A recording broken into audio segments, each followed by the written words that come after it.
सुनील सिंह जी ने उस याचिका को, जो एक नियम है कि आपको एफिडेविट देना है, इस प्रॉपर फॉर्मेट में देना है, अब वो सभापति जी बिना इसको ये किए हुए एक ही बार हम लोगों को सदस्यता समाप्त करने का नोटिस दिया। यानी कहने का मतलब है कि लोकतंत्र की नियम की धज्जियाँ उड़ाई गई, लोकतंत्र का हत्या की गई। अब इस लोकतंत्र की हत्या के लिए, या कहिए कि मैं फंडामेंटल राइट के लिए अब न्यायालय में तो ज़रूर जाना चाहिए मुझे न्याय के लिए। नहीं है, मुख्य धारा में नहीं है। तो कर्पूरी ठाकुर की आरक्षण बाबू नीतीश कुमार जी के एक कलम से वो 2015 में ख़त्म हो गया। आज तक एक तरह से आरक्षण अर्थहीन हो गया। क्यों कि अपेक्षाकृत जो संपन्न जातियां हैं उसको इसमें घुसा दिए। मतलब कि बकरी के बाड़ में अगर शेर को डाल दिया जाए तब बकरी बचेगा। वही नतीजा हो रहा है कि आज नगर निगम का 3 गो ईबीसी का पद था, तीनों पर तेली आ गया। जिला परिषद के 8 गो रिजर्व पद था, 8 गो में 7 गो आ गया। तो इस तरह से हर जगह पर, चाहे नौकरी की बात देख लीजिए, अभी आप निकला है शिक्षक की नियुक्ति, उसमें 30% से ऊपर अकेले तेली आ जा रहा है। तो आबादी उनकी 3% है, आ जा रहे हैं 30%, कहीं 70%, कहीं 100%।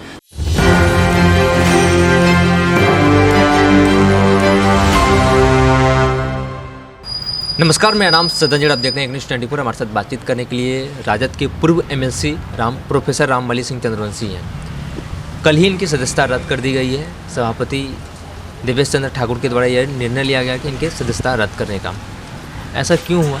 अचानक से ये सदस्यता रद्द कर दी गई आपकी? देखिए, अचानक से नहीं है, 2 महीना पहले भी ये मामला शुरू हुआ था। और जहाँ तक सवाल होता है कानून का, तो सभी लोग जानते हैं कि सदस्यता समाप्त करने का संविधान में प्रोविज़न है। 10th शेड्यूल में है, जो संविधान का है, कॉन्स्टिट्यूशन का, उसमें है। उसमें स्पष्ट 2-3 बातों का उल्लेख है और उस 3 बातों के अंतर्गत ही किसी की सदस्यता जा सकती है। उस 3 बातों में पहली बात है कि व्हीप का अगर हमने उल्लंघन किया हो। आप जानते हैं कि अपर हाउस में व्हीप जल्दी जारी ही नहीं होता है, और व्हीप जारी भी होता है तो कोई वोट से सरकार बनती बिगड़ती नहीं है अपर हाउस से। तो व्हीप का मैंने उल्लंघन नहीं किया। दूसरी सबसे बड़ी बात है कि जो स्वेच्छा से दल का परित्याग कर दिया हो और दूसरे दल में चला गया हो, तो दल का परित्याग मैं आज तक नहीं किया हूँ। और दल का अभी भी लोगो लगा करके और झंडा लगा करके मैं चलता था। तो दल का स्वेच्छा से परित्याग नहीं किया। दूसरा दल भी अभी ज्वाइन नहीं किया हूँ, अभी तक तो नहीं किए हैं। आगे क्या करेंगे नहीं करेंगे वो अलग समय बताएगा, लेकिन अभी तक नहीं किया। तीसरी बात है उसमें कि आप वोटिंग में उसको आप अब्सेंट हो गए हो, जो व्हीप का ही पार्ट है वो। तो इन बातों पर मैं खरा नहीं उतरता हूँ। इससे भी बड़ी बात थी कि जो याचिका दायर की गई थी श्री सुनील कुमार सिंह जी के द्वारा, तो सुनील सिंह जी ने उस याचिका को, जो एक नियम है कि आपको एफिडेविट देना है, इस प्रॉपर फॉर्मेट में देना है, और 1 CPC का 1908 के अंतर्गत ये देना है, वो सब फुलफिल नहीं कर रहा था। तो हमारे वकील और मैंने पहला दिन ये कहा कि आप जब ये उसकी फॉर्मेलिटीज पूरी नहीं होती है तो आप इस रीट को एक्सेप्ट कैसे कर लीजिए। आपको तो इसको रीट को डिसमिस कर देना चाहिए और उल्टे सुनील सिंह पर पेनाल्टी लगानी चाहिए कि आपने प्रॉपर फॉर्मेट में नहीं दिया। इस बात पर बहस हुई थी। अभी तो उस बात पर बहस ही नहीं हुई थी कि हम 10th शेड्यूल के अंतर्गत आप इस पर आते हैं कि नहीं आते हैं, वो तो बात की बात है। पहले आप इस पिटीशन को रिजेक्ट कीजिए। नोटिस जो दिया है वही गलत है। लेकिन सभापति जी पर पता नहीं क्या दबाव था, क्या था। अब वो सभापति जी बिना इसको ये किए हुए एक ही बार हम लोगों को सदस्यता समाप्त करने का नोटिस दिया। यानी कहने का मतलब है कि लोकतंत्र की नियम की धज्जियाँ उड़ाई गई, लोकतंत्र का हत्या की गई। अब इस लोकतंत्र की हत्या के लिए, या कहिए कि मैं फंडामेंटल राइट के लिए अब न्यायालय में तो ज़रूर जाना चाहिए मुझे न्याय के लिए। कानूनी सलाह ले रहे हैं? कानूनी सलाह क्या लेना, इसमें स्पष्ट है कि आप इसमें, हाईकोर्ट ने कहा था पहले भी कि आपको अगर वो नहीं सुनते हैं तो मेरे पास आइए। तो हाईकोर्ट ने तो पहले ही से इनवाइट करके रखा है, तो इसलिए तो मैं उच्च न्यायालय में जाऊंगा। दूसरी बात है कि इसका आशय क्या था, इसका जड़ क्या था। तो जड़ सिर्फ यही है कि 2015 में अगर सच पूछा जाए तो अति पिछड़ों को आरक्षण का, यानी कोटा सिस्टम का आरक्षण का अगर कोई कर्णधार हैं, नेता हैं, रहनुमा हैं अति पिछड़ों के, और बिहार नहीं पूरे हिंदुस्तान में आज कर्पूरी ठाकुर की प्रासंगिकता बढ़ रही है। तो 78 में जो उन्होंने मुंगरी लाल कमीशन आयोग के आधार पर रिपोर्ट पर लागू किया, उस समय से अति पिछड़ा वर्ग के लोग कुछ न कुछ मुख्य धारा में आना शुरू हुए। कुछ पदाधिकारी, कुछ कर्मचारी, कुछ चपरासी, कुछ शिक्षक, कुछ प्रोफेसर वगैरह लाखों लोग की संख्या में आज दिखाई पड़ रहे हैं। लेकिन आज भी जितनी उनकी आबादी है वो आबादी नहीं है, मुख्य धारा में नहीं है। तो कर्पूरी ठाकुर की आरक्षण बाबू नीतीश कुमार जी के एक कलम से वो 2015 में ख़त्म हो गया। आज तक एक तरह से आरक्षण अर्थहीन हो गया। क्यों कि अपेक्षाकृत जो संपन्न जातियां हैं उसको इसमें घुसा दिए। मतलब कि बकरी के बाड़ में अगर शेर को डाल दिया जाए तब बकरी बचेगा। वही नतीजा हो रहा है कि आज नगर निगम का 3 गो ईवीसी का पद था, तीनों पर तेली आ गया। जिला परिषद के 8 गो रिजर्व पद था, 8 गो में 7 गो आ गया। तो इस तरह से हर जगह पर, चाहे नौकरी की बात देख लीजिए, अभी आप निकला है शिक्षक की नियुक्ति, उसमें 30% से ऊपर अकेले तेली आ जा रहा है। तो आबादी उनकी 3% है, आ जा रहे हैं 30%, कहीं 70%, कहीं 100%। तो आखिर इनकी जो हकमारी हो रहा है इस पर कौन आवाज़ उठाएगा। तो मैं अपने ज़मीर से, क्योंकि मैं उस वर्ग से आता हूँ जिस वर्ग के बात मैं अभी कर रहा हूँ 115 जातियों का, तो 110 जातियाँ जो है आज हाशिए पर ना आ जाए, जहाँ पर था उससे भी नीचे ना आ जाए, इसलिए मैंने इसकी आवाज़ उठाई। और आवाज़ अगर सच कहूँ मैं तो इस आवाज़ को उठाने के लिए मैं लालू प्रसाद जी के यहाँ उस दिन गया था जिस दिन यह कैबिनेट में आने वाला था। और कैबिनेट में आया, उसके लिए माननीय लालू प्रसाद जी 2 मिनट में मेरी बात को से कन्विंस हो गए। और कन्विंस होने के बाद उन्होंने आरसीपी को फ़ोन किया, नीतीश जी को फ़ोन नहीं किया। आरसीपी ने उस समय कहा था कि आप नीतीश कुमार जी को फ़ोन कीजिएगा तब ये मामला रुकेगा, हमारे बस की बात नहीं है। लेकिन लालू प्रसाद जी कहीं ना कहीं थोड़ा सा अपने को इक्वल फुटिंग पर नहीं पाए, नीतीश कुमार जी से कंफर्टेबल नहीं हो पाए, इसलिए उनको नहीं फ़ोन किया। फिर शाम में कैबिनेट में एजेंडा था ही, एजेंडा पास हो गया। फिर मैं लालू जी के यहाँ आया, लालू जी से कहा कि अब क्या करें सर। तो एक काम करो, तुम कोर्ट में चले जाओ, कोर्ट में एकदम टूट जाएगा, हम पक्का कह रहे हैं। कोर्ट में हम लोग चले गए। कोर्ट से भी बहुत दिनों तक चलते रहा, लेकिन पैसे के बदौलत वहाँ जजमेंट बिक गया। तो कोर्ट से, हाई कोर्ट से हार गए। फिर हम लोग लालू जी के पास गए। लालू जी के पास जब गए तो लालू जी कहे कि अच्छा ऐसा हो गया है तो तुम एक काम करो, सुप्रीम कोर्ट में SLP में जाओ, वहाँ हम वकील से लेकर सारा कुछ मदद करेंगे। इतनी बात लालू प्रसाद जी से हुई। इसके बाद मैं नीतीश कुमार जी से 1 बार नहीं, 2 बार नहीं, 3 बार कहा कि नीतीश कुमार जी आपके इस एक्शन से पूरा 110 जातियां प्रभावित है, आप इस पर क्या आपकी प्रतिक्रिया है। उन्होंने कहा, 3 बार कहा कि हमसे गलती हुई है रामबली जी, हमसे गलती हुई है, उस पर डिबेट करने की ज़रूरत नहीं है। हम कहे कि मेरे पास आंकड़ा है, डाटा है, जब आप बैठिए इसको रेक्टिफाई कर लीजिए, इसका करेक्शन कर लीजिए गलतियों का। लेकिन 1 बार नहीं, 2 बार नहीं, 3 बार नहीं किया। और बाद में वो मिलने से कतराने लगे हमसे।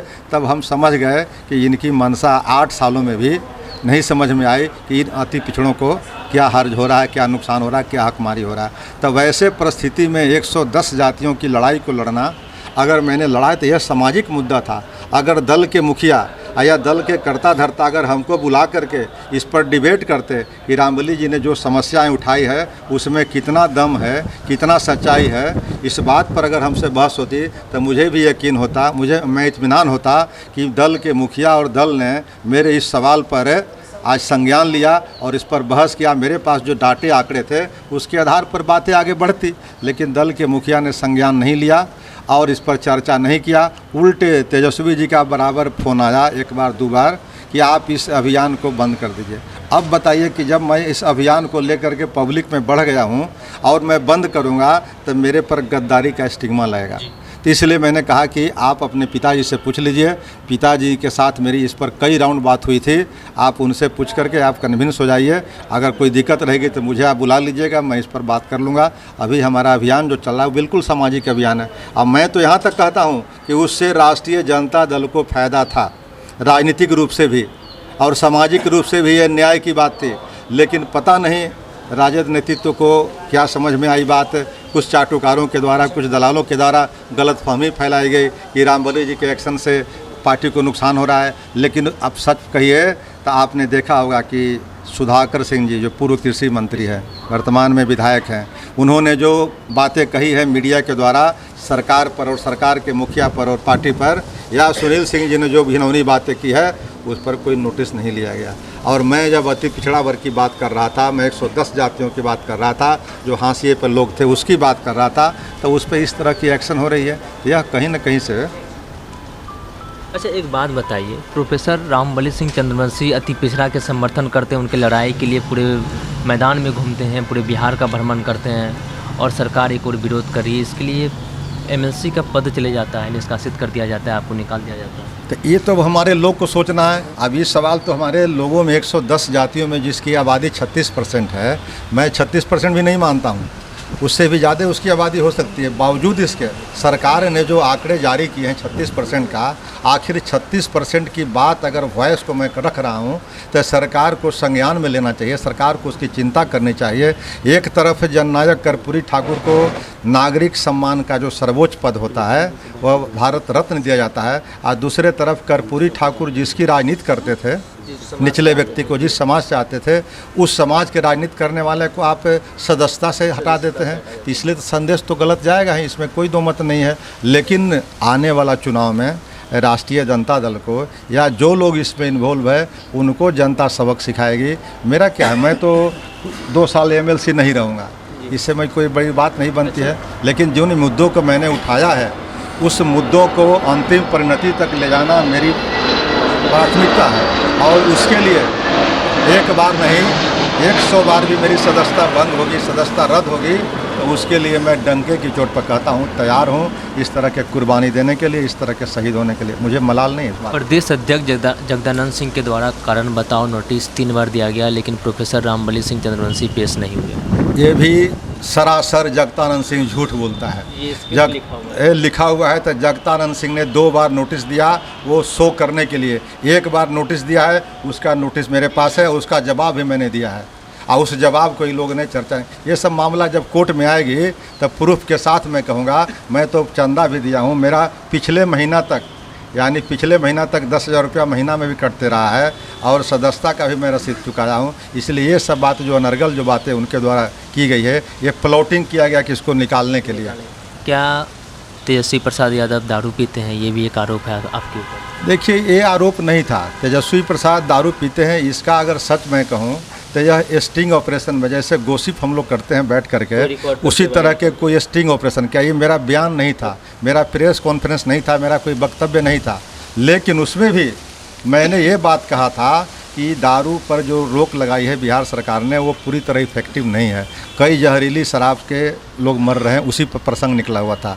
तब मैंने कहा कि जो दारू पीने वाले बिहार के अंदर हैं लोग, वो किसी न किसी रूप में दारू पी रहे हैं। उसी पर चूँकि उसको उस जगह पर ले जाना था, तो वो एक आदमी ने कहा कि इसका मतलब तेजस्वी जी भी दारू पीते हैं।